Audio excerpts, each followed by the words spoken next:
মানে গাড়ির অবস্থাটা যা দেখেন, পিছনে 3 টুলস নাই ভাই, 3 টুলস নাই আছে তো 3 টুলসটা একটু দেখেন।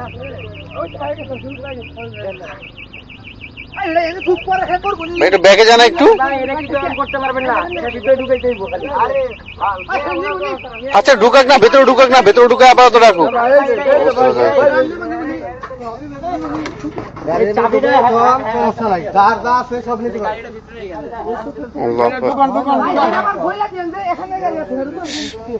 বাম্পার একদম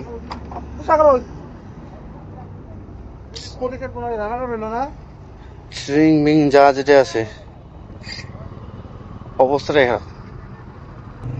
না আসলে আপনি হাসপাতালে পাঠাতে ওনারা যে আসতে দেরি করে নাকি?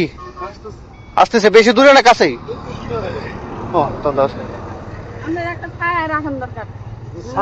একটু আপনার ধরে একটু ভিতরে নিয়ে যায়। গাড়িতে উঠান, এই জায়গায় উঠান। আচ্ছা আচ্ছা আচ্ছা, আপনার কাছে পানি আছে ভিতরে?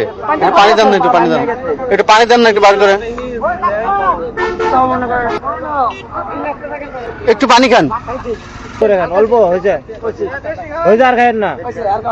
বাস বাস বাস। তো এখানে মূলত বিষয় হলো যে ওনার যাকে আপনারা বসে থাকতে দেখলেন, তো উনি হচ্ছে সামনে ছিল, ওনাকে একটা গাড়ির চাপ দিয়ে গেছে, তো উনি ব্রেক করছে, হার্ড ব্রেক।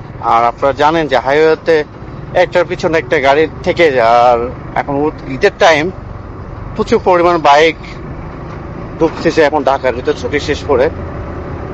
তো বিষয়টা হলো এটা যে এখন উনি চাপ দিচ্ছে, উনি ব্রেক করছে, পিছনে যেগুলো বাইক ছিল একটার পর একটা মেরে দিছে, প্রায় তিনটা বাইক মেরে দিছে। ওখানে আপনারা দেখতে পারেন একটা জিকচার, দুইটাই, একটা SF আর একটা FI হতে পারে যতটুকু। তো আল্লাহ তাআলার কাছে দোয়া করি ভাইটাকে যেন সুস্থ করে, দুইজনকে যেন আল্লাহ তাআলা হেফাজত করে, অসুস্থ করে। তো আমরা যারাই বাড়ি থেকে ঢাকায় ফিরবো সবাই একটু সাবধানতা অবলম্বন করেই ঢাকায় ফিরবো ইনশাল্লাহ। সবাই একটু সাবধানে আসবেন।